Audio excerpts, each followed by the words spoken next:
Police file.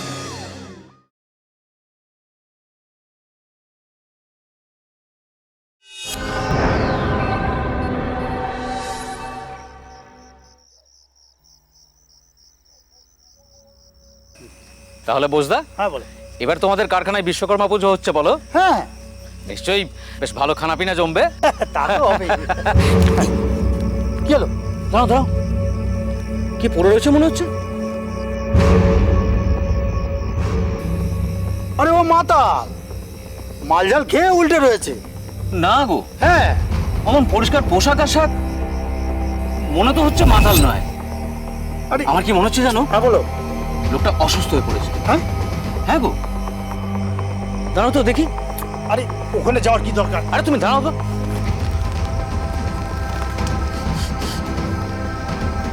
না, মাতাল তো নয়, কিন্তু ভদ্র ঘরের লোক।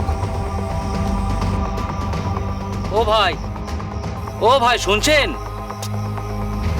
ও ভাই, না এ তো কোনো সারা শব্দও দিচ্ছে না। আরে ওকে কেন ঘাটাচ্ছ? এই চলো চলো তো, অনেক রাত হয়েছে, চল বাড়ি চলো, বাড়ি চলো। আরে দাঁড়াও তো।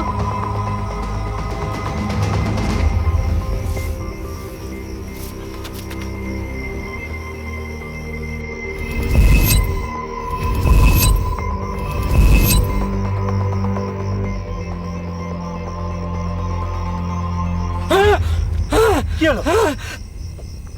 বুঝদা, হ্যাঁ বুঝদা, রক্ত, খুন। খুন?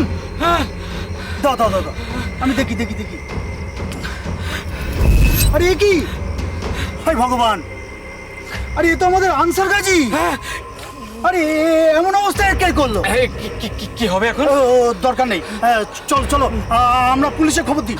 চলো চলো চলো চলো চলো চলো, আসো আসো আসো, চলো চলো চলো হ্যাঁ চলো চলো চলো, তাড়াতাড়ি চলো। সেই আনসার গাজী আর কে বা কারা তাকে খুন করে পুকুর পাড়ে ফেলে রেখে গিয়েছিল? 15ই সেপ্টেম্বর 2017 বসিরহাটের ফিফা বাজারের কাছে রাতের বেলায় উদ্ধার হয় আনসার গাজীর রক্তাক্ত মৃতদেহ। তারপর তদন্তে নামে বসিরহাট থানার পুলিশ। পুলিশ কেন এসেছে? ভাবি, ভাবি সর্বনাশ হয়ে গেছে ভাবি। কি কি হয়েছে? ভাবি, আনসার ভাই। কি হয়েছে? কি হয়েছে আমার আনসারের? চুপ করে থেকো না, বলো কি হয়েছে আমার আনসারের? রাস্তার ধারে পুকুরের পাশ থেকে ওনার বডি পাওয়া গেছে।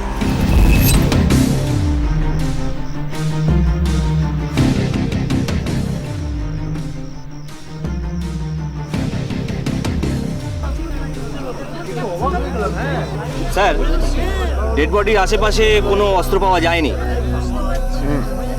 আর কোনো এভিডেন্স আছে? না স্যার। ঠিক আছে, আপনি বডিটা পিএমএ পাঠান। ঠিক আছে স্যার।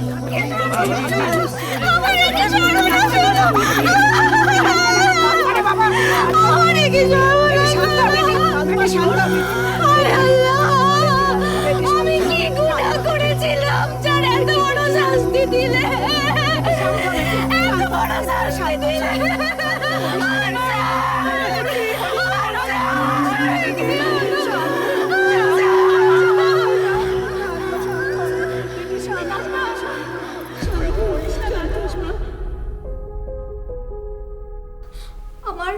আমার স্বামীর বাপের বাড়ি হাসনাবাদের দক্ষিণ ভেদিয়াতে।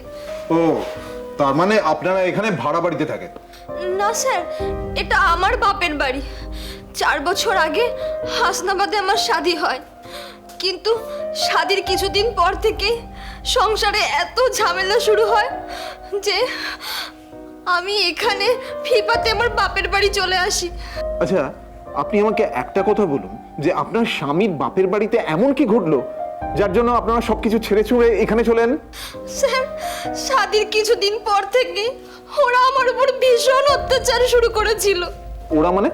ওরা মানে ওর চাচার ভাই আর বিবি না, ওদের ব্যবহার দেখেই বুঝতে পারতাম ওরা আমাকে আর আনসারকে একদম পছন্দ করতো না। ওরা সব সময় চাইতো আমরা যেন ওখান থেকে চলে আসি। তাই 1 বছরের মধ্যে এখানে ফিফাতে আমরা চলে আসি। সেটা নয় 4 বছর আগেকার কথা, কিন্তু কালকে আপনি বলছিলেন আপনার স্বামীর খুড়তুতো ভাইদের সাথে কি একটা জমি জমা নিয়ে ঝামেলা চলছিল। হাসনা চাচার ভাইদের সাথে ওর ঝামেলা হয়েছিল। হ্যাঁ স্যার, অনেকদিন ধরে হাসনাবাদের জায়গা জমি নিয়ে ওদের ভাই ভাই খুব অশান্তি হচ্ছিল। আমাকে কতবার বলেছি তুমি তোমার ভাইদের সব সম্পত্তি দিয়ে দাও, দিয়ে দাও, আমাদের কিচ্ছু চাই না, আমরা যা আছে তাই নিয়েই থাকবো। কিন্তু ও আমার কথা শোনেনি স্যার, ওর প্রাপ্য অংশ ছাড়তে চায়নি। আর তার জন্যই আজ হয়তো এই দশা হলো ওর। স্যার স্যার, ওর চাচাতো ভাই হাবিবুদ্দিন বেশ কিছুদিন ধরে ওর জমিতে ভাগ বসাচ্ছিল, আর সেই নিয়ে ওদের মধ্যে খুব অশান্তি হয়েছিল স্যার। একদিন হাবিবুদ্দিন রাগের মাথায় ওর দিকে তো কাটারি নিয়ে তেড়ে এসেছিল, আর ওকে জানে মারার হুমকিও দিয়েছিল। আমার মনে হচ্ছে ওই হাবিবুদ্দিনই ওকে মেরেছে স্যার, ওই হাবিবুদ্দিনই ওকে মেরেছে। আপনি ওকে সাজা দিন স্যার, ওকে সাজা দিন, আপনারা এর বিচার করুন স্যার, আপনারা ওকে সাজা দিন। স্যার কি বলছেন কি? আনসারকে আমি কেন খুন করতে যাব স্যার? তোদের মধ্যে একটা জমি জমা নিয়ে ঝামেলা চলছিল। ও মারা গেলে তুই ওর জমির ভাগ পাবি, তাই জন্য তুই ওকে খুন করেছিস। তখন থেকে শুধু একই কথা বলে যাচ্ছেন। বলছি তো আমি আনসারকে খুন করিনি। আমাদের কাছে প্রমাণ আছে তুই আনসারকে খুন করার হুমকি দিয়েছিলি। স্যার রাগের মাথায় হুমকি দেওয়া মানে এই নয় যে স্যার আমি আনসারকে মেরেছি। দেখ, ও তোদের সাথে থাকতো না, ও বাইরে থেকে জমির ভাগ চাইছিল বলে তোদের ভাগে টান পড়ছিল, তাই জন্য তুই ওকে সারা জীবনের মতো পৃথিবী থেকে ছড়িয়ে দিয়েছিস। স্যার তখন থেকে আপনারা বলছেন যে খুনটা আমিই করেছি। আচ্ছা আমার বিরুদ্ধে আপনারা কি কোনো প্রমাণ পেয়েছেন? সেটাও শিগগিরই পেয়ে যাবো, চিন্তা করিস না। স্যার প্রমাণ কোনোদিনই পাবেন না, কারণ আমি সত্যি বলছি যে আমি খুনটা করিনি। আপনি আমাকে মারতে মারতে মেরে ফেললেও আমি ওই একই কথা বলবো স্যার যে আমি খুন করিনি করিনি করিনি।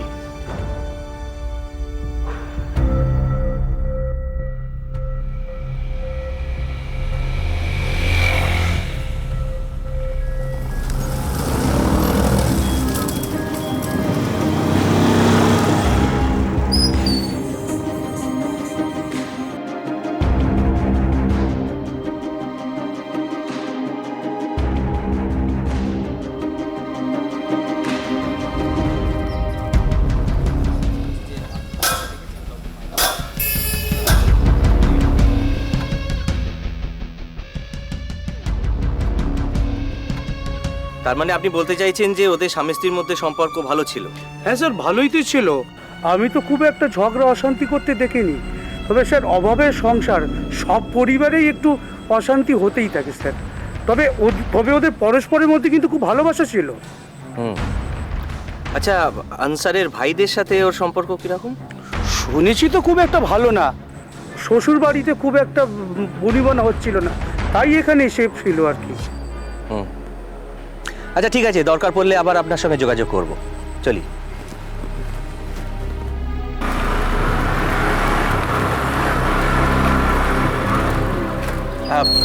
একটু দাঁড়াবেন।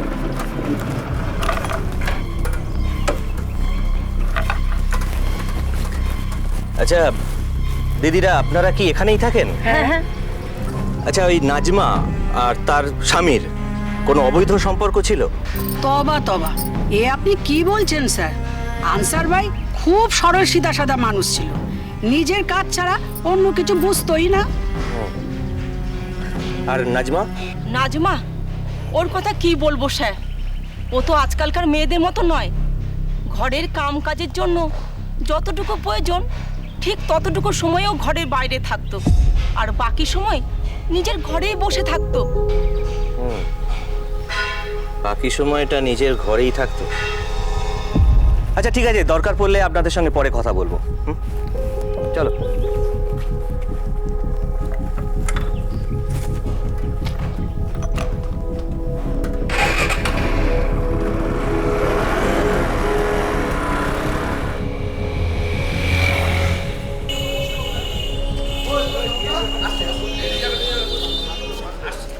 প্রতিবেশীদের বয়ান অনুযায়ী ওদের স্বামী স্ত্রীর মধ্যে সম্পর্ক বেশ ভালোই ছিল। পিএম রিপোর্টও তো তেমন কোনো আশার আলো দেখাতে পাচ্ছি না। তবে কেন জানি না মনে হচ্ছে এই কেসটার মধ্যে একটা গন্ডগোল আছে। গন্ডগোল? কি গন্ডগোল স্যার? সেটাই তো বুঝতে পারছি না। আমার মনে হচ্ছে আমরা এমন কিছু এড়িয়ে যাচ্ছি যেটা আমাদের কখনোই এড়ানো উচিত নয়। এনিওয়ে, আপনি সোর্স কাজে লাগান, দেখি ওরা কি খবর নিয়ে আসে। Okay sir. স্যার এখনো পর্যন্ত তো আমাকে অনেক জায়গায় পাঠিয়েছেন খবরের জন্য, তা কোনো খবর কি আমি এনে দিইনি নাকি? এত কথা বলো না, আসল খবরটা বলো। বলছি আনসারের বিবি মানে নাজমা 2টো মোবাইল ব্যবহার করে। 2টো মোবাইল? এই অভাবের সংসারে নাজমার কাছে দুটো মোবাইল? হ্যাঁ স্যার, 2টো মোবাইল। আর সব থেকে বড় কথা, 2টো মোবাইলের ভেতরে একটা কিন্তু খুব কস্টলি, আর সেটাই খুব সন্দেহজনক লাগছে। আচ্ছা, নাজমার স্বামী কি কাজ করতো? স্যার নাজমার বয়ান অনুযায়ী ওর স্বামী কলকাতায় একটা দর্জির দোকানে ডেলি লেবারের কাজ করতো। একজন ডেলি লেবারের স্ত্রীর কাছে দামি ফোন? আর তাছাড়া স্যার নাজমার কাছে দুটো মোবাইল রয়েছে, সেটা তো উনি কখনো বলেননি। হ্যাঁ, সময়ের সাথে সাথে এমন অনেক কিছুই জানা যাবে যেটা উনি বলেননি। আচ্ছা, তুমি কি মোবাইলের ব্যাপারই জেনেছো নাকি মোবাইলের নাম্বার জোগাড় করেছো? স্যার মন্টু আধা কাজ করে না। জানেন sir mobile number. Very good, thank you sir. আসি তাহলে। আর শোনো, তুমি কিন্তু আনসারের বাড়িতে খুব কড়া নজর রাখবে। হ্যাঁ স্যার। কে আসছে কে যাচ্ছে, নাজমা কার সাথে কথা বলছে না বলছে, সমস্ত খবর কিন্তু পাচ্ছে। ওকে স্যার, ঠিক আছে? পারফেক্ট খবর পেয়ে যাবেন। এবার দেখি খুনি আর কতদিন গা ঢাকা দিয়ে থাকতে পারে।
এই দেখুন স্যার, এই লোকটা ঘরে ঢুকলো।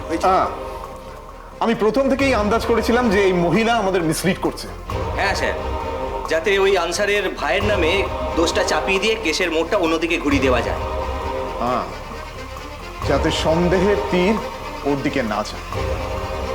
তাহলে কি স্যার নাজমাকে অ্যারেস্ট করব? শুধুমাত্র এই ছবির বেসিসে আমরা ওকে এখনই অ্যারেস্ট করতে পারি না। না, কিন্তু জিজ্ঞাসাবাদ তো করা যেতেই পারে যে নাজমার কাছে দুটো মোবাইল এলো কি করে।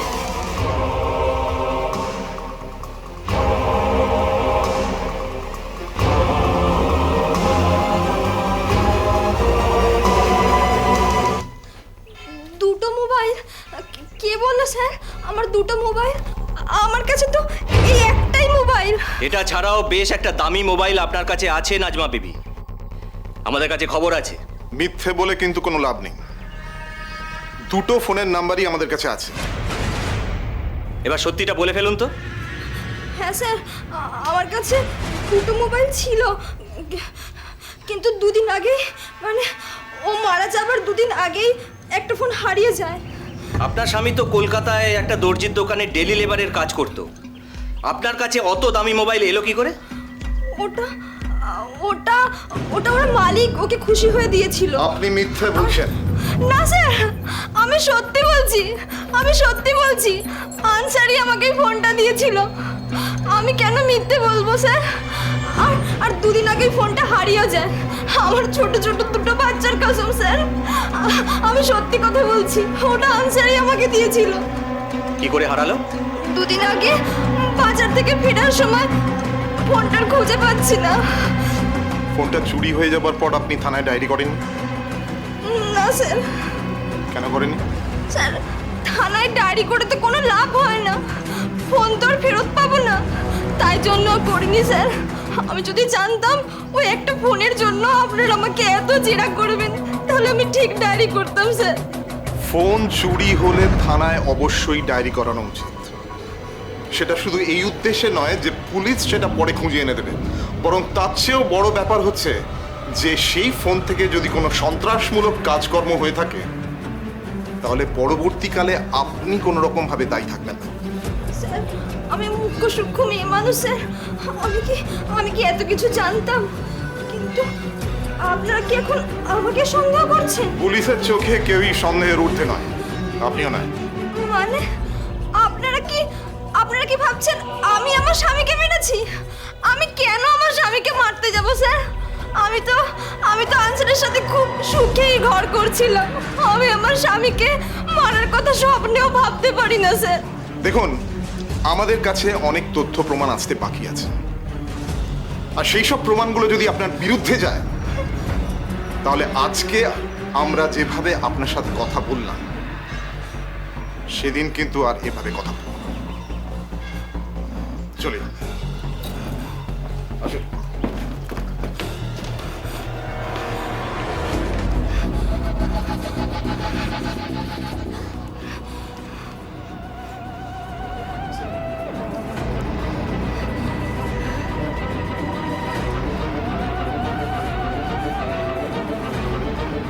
হ্যালো, হ্যাঁ বল। হ্যাঁ, আচ্ছা, কি নাম? রিজাবুল, ফিফা বাজারের কাছে থাকে। আচ্ছা, বউ আচ্ছাও আছে। আচ্ছা আচ্ছা, ঠিক আছে ঠিক আছে। আচ্ছা স্যার, এই নাজমার ফোন কল রেকর্ড বলছে যে খুনের আগে ও পরে নাজমা রিজাবুল হক নামে কারোর সাথে কথা বলেছে, আর এই দ্বিতীয় নাম্বারটায় শুধু রিজাবুলেরই ফোন আসে। রিজাবুল নাজমার প্রেমিক, যাকে আমাদের সোর্স নাজমার বাড়িতে কথা বলতে দেখে ছবি তুলেছিল। কি বুঝলেন? স্যার, তার মানে তো চলুন। কোথায়? চলুন না বলছি।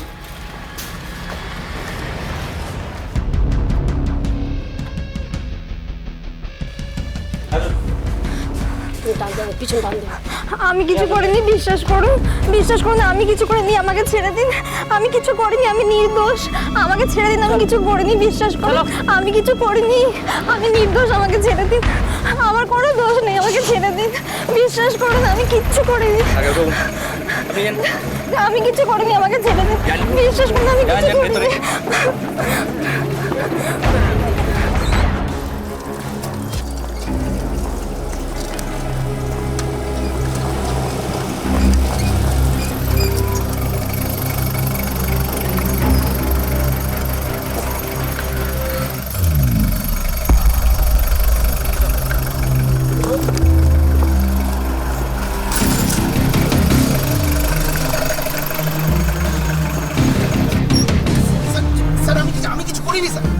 আমি কিছু করিনি স্যার, আমি কিছু করিনি স্যার।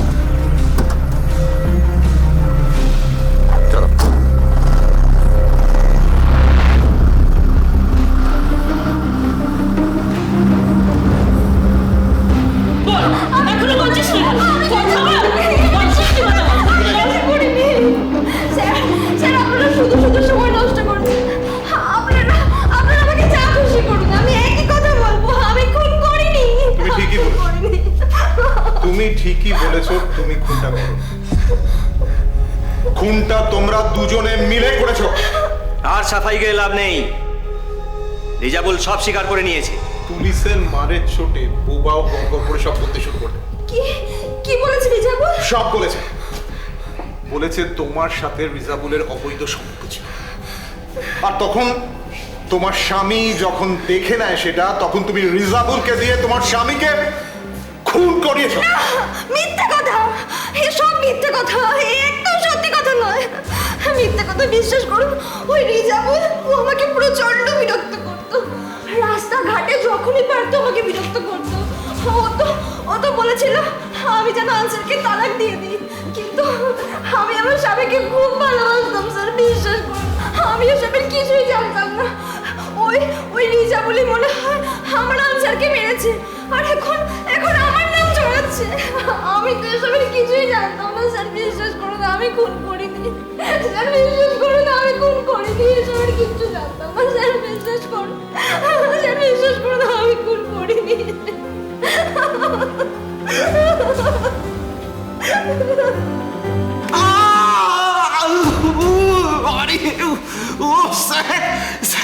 স্যার বলছি তো স্যার, আমি আনসারকে খুন করিনি স্যার। স্যার নাজমান আমার মধ্যে সম্পর্ক রয়েছে, কিন্তু তার মানে তো এই নয় যে স্যার আমি আনসারকে খুন করব। মিথ্যে কথা বলে লাভ নেই রিজাবুল। নাজমা সব কিছু স্বীকার করেছে। সে বলেছে তুই ওকে সব সময় বিরক্ত করতিস, রাস্তাঘাটে যেখানেই দেখা হতো তুই ওকে বিরক্ত করার চেষ্টা করতিস, এমনকি তুই একবার ওকে বিয়ের প্রস্তাবও দিয়েছিস, কিন্তু নাজমা না করে দেয়। আর তারই বদলা নিতে তুই নাজমার স্বামীকে খুন করেছিস। সালি এত বড় মিথ্যা কথাটা বলতে পারলো স্যার? স্যার স্যার ওই আনসারকে খুনের পিছনে স্যার ওই নাজমার হাত রয়েছে স্যার। আমরা দুজনে মিলে স্যার আনসারকে খুন করার পরিকল্পনা নিয়েছিলাম স্যার। হ্যাঁ, সবটা শুরু থেকে বল। স্যার স্যার ফিফায় এক পাড়াতে আমি আর নাজমা ছোটবেলা থেকে একসাথে খেলাধুলা করে বড় হয়েছি স্যার। আমাদের মধ্যে প্রচণ্ড ভালো বন্ধুত্ব ছিল, আর ওই বন্ধুত্ব থেকে আস্তে আস্তে আমরা একে অপরকে ভালোবাসতে শুরু করি। স্যার আমরা দুজনকে খুব ভালোবাসতাম স্যার। আমরা শাদি করব বলেও স্যার ঠিক করেছিলাম, কিন্তু তবা এ কখনোই হতে পারে না। কেন হতে পারে না আব্বা? ওই বেয়াদব ছেলের সাথে আমি তোর নিকা দেবো না। রিজাবুলের মধ্যে কি কমতি আছে আব্বা? ভালোই বা কি আছে, বয়স 30 পার হয়ে গেছে, এখনো কোনো নকরির সন্ধান নেই। নিজের আব্বার বসে বসে বসে খাচ্ছে, লাফাঙ্গে ছেলে। ওর নকরি করার দরকার নেই, তাই করে না। শুধু এই জন্য তুমি... ওরে মা, তুই শোন, তুই এখনো ছোট আছিস, তাই এই কথাটা তুই মামুলি ভাব তুই বুঝতে পারছিস না। ওই ছেলে তোকে কোনোদিনও সুখী করতে পারবে না। আব্বা আমি রিজাবুলকে ভালোবাসি, আর আমি ওকেই শাদি করব। আমাদের বংশে কেউ কোনোদিন ইস্ক মহব্বত করে শাদি করেনি, তাই ওর সাথে তোর শাদির কোনো প্রশ্নই ওঠে না। তাছাড়া হাসনাবাদের আমি ভাইয়ের ছেলে আনসারের সাথে তোর শাদি ঠিক করে রেখেছি আমি। তুই তাড়াতাড়ি ওই ছেলেকে ভুলে যা। আমি সামনের মাসেই তোর শাদি দেবো, মনে রাখিস কথাটা।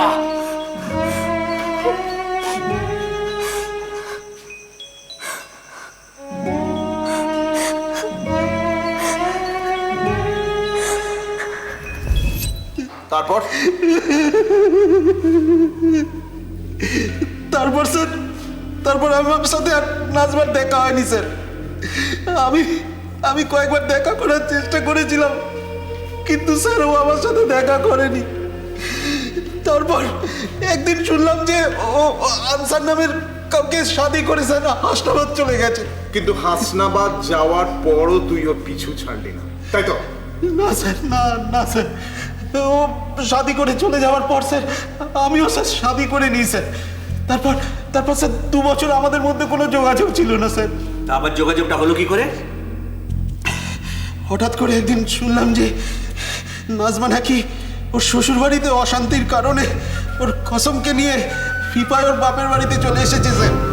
শোনা মাত্রই তো পুরনো প্রেমটা আবার চাঙার দিয়ে উঠল।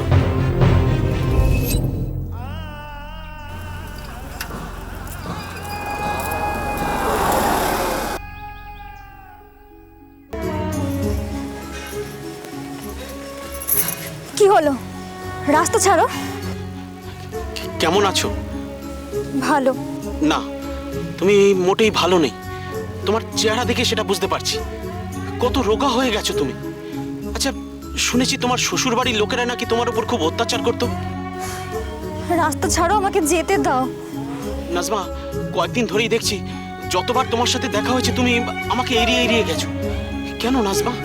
তুমি তো আমাকে ভালোবাসতে। হ্যাঁ বাসতাম, কিন্তু এখন এখন আমি অন্য একজনের বিবি। হ্যাঁ, তো তাতে কি আমাদের ভালোবাসা মিথ্যা হয়ে যেতে পারে? নাজমা, তুমি যদি সেদিন তোমার আব্বার কথা না শুনে আমাকে শাদী করতে, তাহলে আজকে তুমি অনেক সুখে থাক। ধীরে ধীরে আমাদের মধ্যে মেলামেশা বাড়তে থাকে। আনসার যখন বাড়িতে থাকতো না, তখন আমরা দেখা সাক্ষাৎ করতাম স্যার। তোদের এই মেলামেশা শুধু দেখা সাক্ষাতেই সীমাবদ্ধ ছিল? চুপ করে আছিস কেন বল? স্যার, যত সময় বাড়তে থাকে আমরা আমরা একে অপরের কাছে আসতে শুরু করি।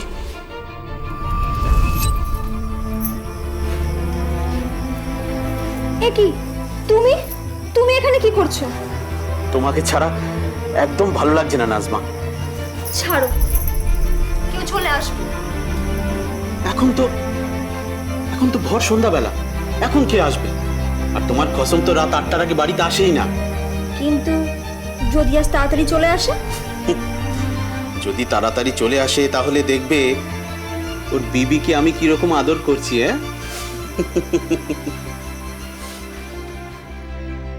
নাজমা আর আমার প্রায় 14-15 বছরের সম্পর্ক। মাঝখানে আমরা একে অপরকে হারিয়ে ফেলেছিলাম, কিন্তু আবার ফিরে পাওয়ার পর আমরা একে অপরকে। নাজমা, কি ব্যাপার? নাজমাকে কি দরকার? তুই কি ব্যাপার? আমাকে দেখে একেবারে ভূত দেখার মতো চমকে উঠলি। কোথায়? কি যে সব বলিস না। আরে তুই আজকে কাজে যাসনি? সেটা তোকে দেখতে হবে না। তুই বল যে তুই ভর সন্ধ্যাবেলা তুই আমার বাড়িতে কি করছিস? বল। ও তো এই চুপ।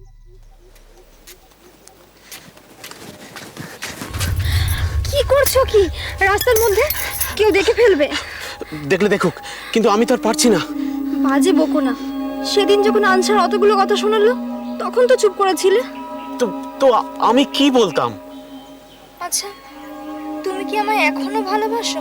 কেন? তুমি নিজে সেটা জানো না? বাড়িতে বিবি বাচ্চা থাকতেও আমি কেন বারবার তোমার কাছে ছুটে আসি? জানি না। নাজমা, সেদিনের পর থেকে আমাদের দেখা হওয়া তো দূর, কথা পর্যন্ত বলতে পারছি না। কিন্তু নাজমা, আমি তোমার সাথে কথা না বলে তো থাকতে পারবো না। এই কদিন যতবার তোমাকে ফোন করেছি, হয় তোমার ফোন বন্ধ বলেছে, নয়তো তোমার কসম ফোন ধরেছে। তোমার সাথে কথা না বললে আমার ভালো লাগে না, কিন্তু সেদিনের পর আর সাহস হয় না। এখন তো আমার ফোনটা সবসময় ও নিয়ে রাখে, যাতে আমি তোমায় ফোন করে কথা বলতে না পারি। জানি নাজমা, আর সেই জন্য তো আমি এইটা তোমার জন্য এনেছি। এটা আমার জন্য? হ্যাঁ, এটা শুধুমাত্র তোমার জন্য। এরপর থেকে আমরা যখন খুশি আরামে কথা বলতে পারবো।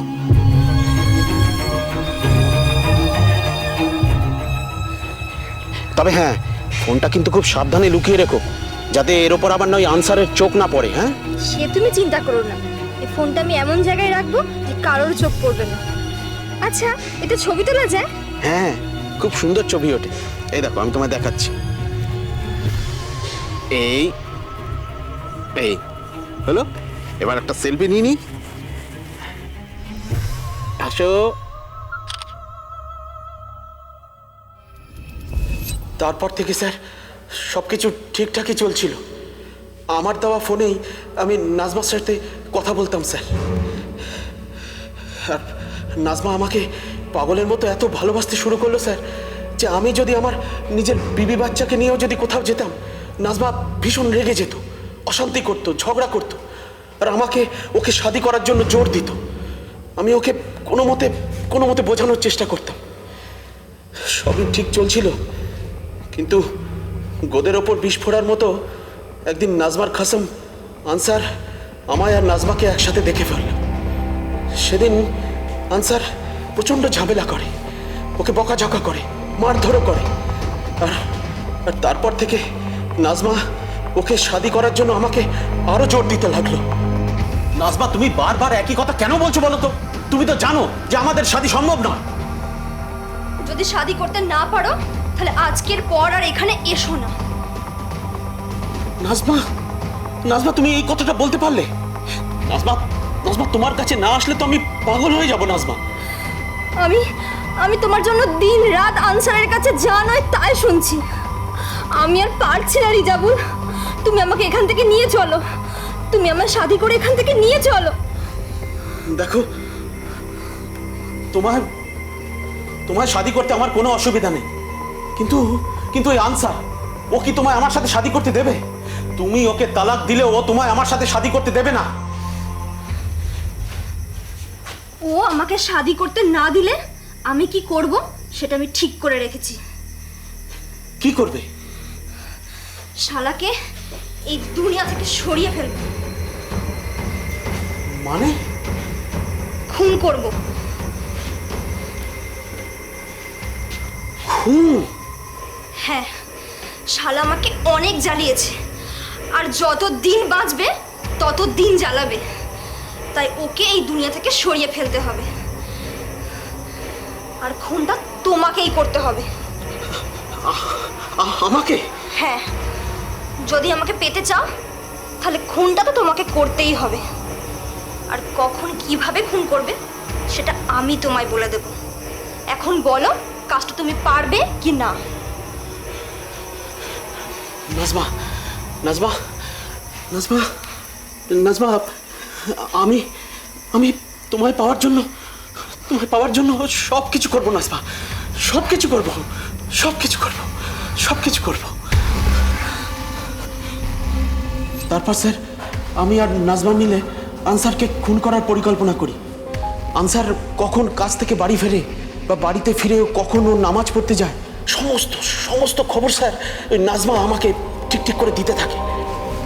আর আমিও স্যার ওই পরিকল্পনা মতো ওই 15 তারিখ রাত্রিবেলা পুকুর পাড়ের অন্ধকারের মধ্যে ওই আনসারের জন্য ওত পেতে দাঁড়িয়ে থাকি স্যার।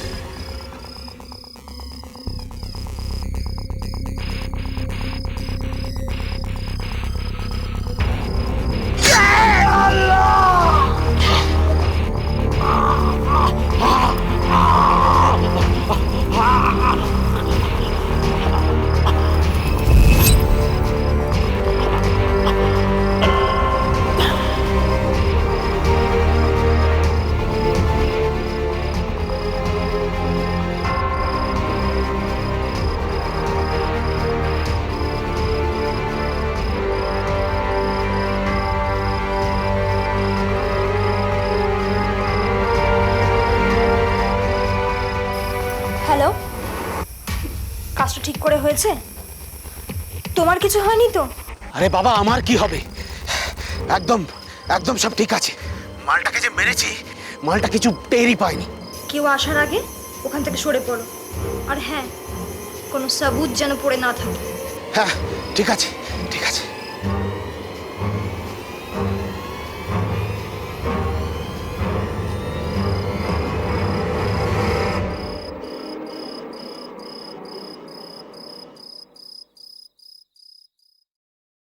একজনকে খুন করে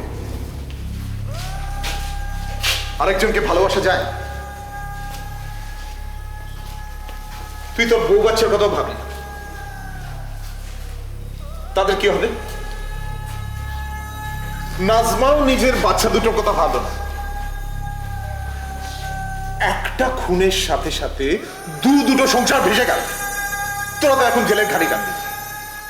দুজনে একসাথে সুখে সংসার করবি বলে একজনকে খুন করবি, কিন্তু এখন কি হলো? এখন তো তোরা দুটো আলাদা আলাদা জেলের কুঠুরিতে বসে বন্দি জীবন কাটাবি।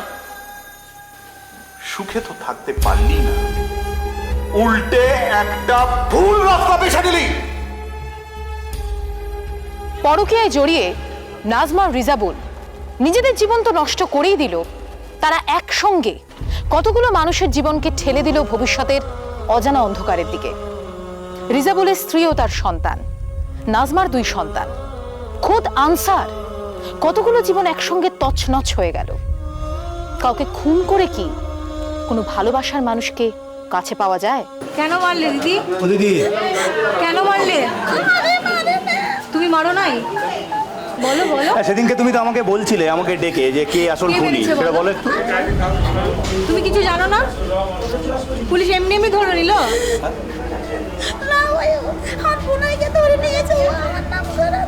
আব্দুল হকটা কে? চাচাতো ভাই তোমার? ওর সাথে তোমার সম্পর্ক ছিল কিছু? হ্যাঁ,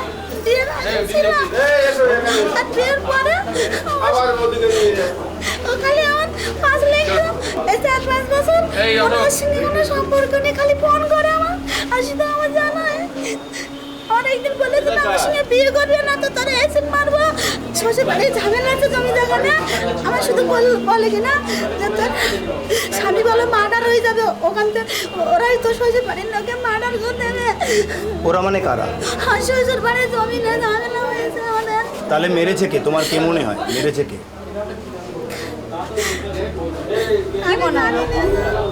আমি জানি না, ওদের গ্রামের লোক সবাই স্বাস্থ্য বোনার ইস্যু করে পুলিশে ধরে দিয়েছে।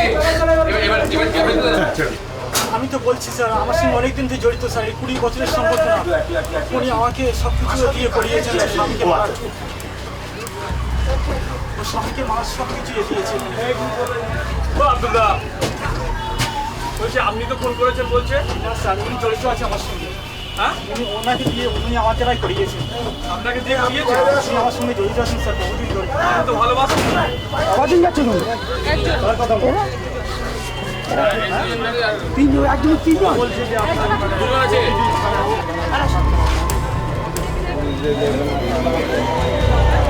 আপনি কেন করলেন, খুন করলেন কেন?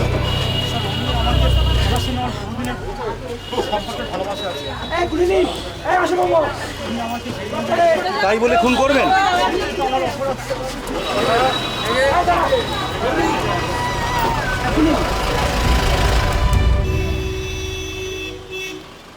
আনসার সব জানার পরেও তার স্ত্রীকে আরও একটা সুযোগ দিয়েছিল, কিন্তু সেটা কি তার অন্যায় হয়েছিল?